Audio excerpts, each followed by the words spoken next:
सुप्रभात मेरे प्यारे बच्चों, मैं माला सिन्हा आवासीय पारामाउंट मिशन स्कूल के यूट्यूब चैनल पर आपका स्वागत करती हूँ। कक्षा द्वितीय का मैं हिंदी पढ़ा रही हूँ, जिसमें पाठ है 6 पाठ में क्या है, आधा इनाम आपको पढ़ना है। ये कहानी है, इस कहानी को जानना है, समझना है। और इससे पहले कहानी पढ़ाने से पहले मैं आपको कुछ शब्दार्थ है वो मैं आपको बता देती हूँ। सबसे पहले शब्दार्थ जानना ज़रूरी है। शब्दार्थ को जाने रहेंगे तो आसानी होगा अर्थ को समझना। जैसे कि यहाँ दिया गया है, देखिए आप, प्रबंध का अर्थ क्या होता है, इंतजाम। प्रबंध का अर्थ इंतजाम। स्वादिष्ट का अर्थ क्या होता है, जायकेदार। व्यंजन का अर्थ होता है खाने की चीज़ें या भोजन। व्यंजन का अर्थ होता है खाने की चीज़ें या भोजन। अतिरिक्त का अर्थ होता है अलावा। अतिरिक्त का अर्थ होता है अलावा। स्वीकार का अर्थ होता है मंजूर। आश्चर्य का अर्थ होता है हैरानी। तुरंत का अर्थ होता है फौरन। असमंजस का अर्थ होता है दुविधा में। सम्मान का अर्थ होता है आदर। शेष का अर्थ होता है बाकी। तो आप शब्द का अर्थ अपने कॉपी में नोट डाउन करेंगे और इसे याद भी करेंगे। अब आइए आपको कहानी पढ़ाते हैं। कहानी पढ़ेंगे। आधा इनाम का अर्थ क्या होता है, कुछ जानेंगे। इस कहानी में राजदरबारों में फैले भ्रष्टाचार को उजागर किया गया है। यह समस्या वर्तमान समय में भी बनी हुई है। भ्रष्टाचारियों को कठोर दंड मिलना चाहिए। एक शहर में एक धनी व्यक्ति रहता था। उसे दूसरों को दावत खिलाने का बहुत शौक था। एक दिन उसने एक बड़ी शानदार दावत का प्रबंध किया। उसने दावत में लोगों के लिए तरह तरह के स्वादिष्ट व्यंजन बनवाए, लेकिन वह उस दावत में अच्छी मछली का प्रबंध नहीं कर सका।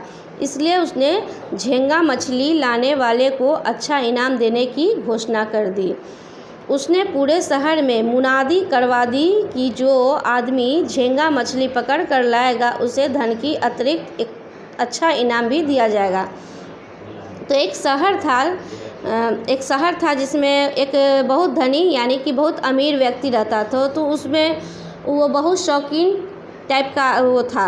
तो उसे बहुत शौक़ था कि मैं दूसरे को खिलाऊं और दावत पर बुलाऊं और अच्छा भोजन करवाऊं और अच्छा खिलाऊं। इस तरह से वो शौकीन थे। तो अपने शौकीन के लिए वो बहुत खुश होते थे। वो चाहते थे कि अच्छा भोजन कराएं और अच्छा करे। तो वो शौकीन टाइप के वो थे। तो क्या हुआ कि आगे उनके दावत में तो सब कुछ था, लेकिन मछली नहीं था। मछली जैसे कि झींगा मछली होता है छोटे छोटे, वो मछली नहीं था। तो वो उनको मिला नहीं, लेकिन उन्होंने प्रबंध करने का बहुत कोशिश किया, लेकिन नहीं मिला। तो उन्होंने सोचा कि क्यों ना किसी को मैं घोषणा कर दूं, जो कोई भी खोज कर लाएगा मछली को तो मैं उसे इनाम दूंगा, अच्छा इनाम दूंगा या धन दूंगा। ये इस तरह का उन्होंने सोचा। तो इस तरह से उनकी मछली भी आ जाएगी और उन्हें जो ला कर देगा उन्हें इनाम भी मिल जाएगा। आगे है, इस घोषणा को सुनकर एक मछुआरा नदी पर गया और शीघ्र ही एक बड़ी झींगा मछली पकड़कर ले आया। वह उस मछली को देने के लिए धनी व्यक्ति के घर पहुंच गया। द्वार पर पहरा दे रहे दरबान ने उसे अंदर जाने से रोक दिया। वह बोला, ठहरो, तुम अंदर नहीं जा सकते। तो एक मछुआरा जो था क्या किया कि वो ढूंढकर मछली को लाया। वो मछली मारना जानता था, निकालना जानता था। तो वो ढूंढ कर लाया और वो लेकर जब आया तो क्या हुआ कि वो जब अंदर जाना चाहा तो वहाँ पे दरबान खड़ा था। तो वो जाने नहीं दिया अंदर। बोला कि नहीं जाना है, आप यहीं ठहरो। तो आगे क्या हुआ, क्यों मछुआरे ने हैरान होकर पूछा। मेरी इच्छा, पर तुम एक शर्त पर घर के अंदर जा सकते हो। वह क्या शर्त है? मेरी शर्त यह है कि सेठ जी तुम्हें जो इनाम दे उसका आधा हिस्सा मुझे देना होगा। तो वो दरबान जो था उसके मन में लालच भरा हुआ था, वो लालची टाइप का था। और वो जो मछुआरा जो है वो मछली पकड़ कर लाया तो उससे कहा कि ठीक है, शर्त पर हम आपको अंदर जाने देंगे, नहीं तो नहीं जाने देंगे। तो कहा कि क्या शर्त है आप बताओ। तो बोला कि इसे नहीं, हमें जो आपको इनाम जो मिलेगा उसमें आधा हिस्सा मेरा होगा, तभी मैं आपको अंदर जाने दूंगा, नहीं तो नहीं जाने दूंगा। फिर आगे क्या हुआ देखिए। मुझे स्वीकार है, इतना कहकर मछुआरा मछली को लेकर धनी व्यक्ति के घर के अंदर चला गया। झींगा मछली को देखकर सेठ बहुत खुश हुआ। उसने अपने मुनीम को बुलवाया और मछुआरे को काफ़ी धन और इनाम देने की आज्ञा दी। मछुआरे ने इनाम में धन लेने से मना कर दिया और कहा, सेठ जी मुझे इनाम में धन नहीं, 100 कोड़े चाहिए जो मेरी पीठ पर लगवाए जाएं। तो उन्होंने धन लेने से मना कर दिया जो मछुआरा मछली लेकर आया था। और जब उनको मना कर दिया तो कहा क्यों। तो बोला कि नहीं, मुझे कोड़े चाहिए, मेरे पीठ पर इतने कोड़े मतलब लगा देंगे जो वही मेरा इनाम होगा। तो आगे वो सुनकर चकित हो गया। मछुआरे की बात सुनकर सेठ को बहुत आश्चर्य हुआ। वह सोचने लगा कि यह मछुआरा अवश्य ही पागल मालूम पड़ता है, जो इनाम में धन न लेकर 100 कोड़े मांग रहा है। कुछ देर सोचने के बाद सेठ जी ने अपने एक नौकर को मछुआरे की पीठ पर 100 कोड़े मारने का हुक्म दिया। नौकर ने मछुआरे की पीठ पर कोड़े मारने शुरू कर दिया। अभी मछुआरे की पीठ पर 50 कोड़े ही लगे थे कि मछुआरे ने नौकर को कोड़े मारने से रोक दिया। उसने सेठ से दरबान को बुलाने की प्रार्थना की। सेठ ने तुरंत दरबान को बुलवा लिया। उसको देखकर मछुआरा हंसा और बोला, सेठ जी बाकी 50 कोड़े दरबान की पीठ पर लगवाए जाए। क्यों? सेठ ने पूछा। इसने मुझसे आधा इनाम लेने की शर्त रखकर मुझे आपके घर के अंदर आने दिया था, मछुआरा बोला। मछुआरे की बात सुनकर सेठ बड़े असमंजस में पड़ गए।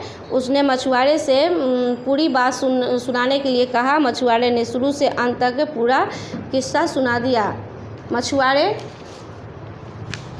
की बात सुनकर सेठ को दरबान पर बहुत क्रोध आया। उसने दरबान की नंगी पीठ पर 50 कोड़े लगवाए और नौकरी से निकाल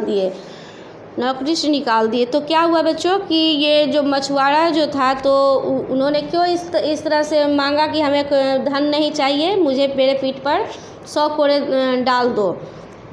तो 100 कोड़े पीठ पर मारने के लिए बोला। तो बोला कि ठीक है, ये पागल मालूम पड़ता है, ये सेठ को लगा।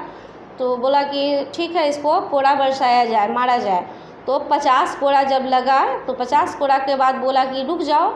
रुक जाने के बाद उसने बोला कि क्यों।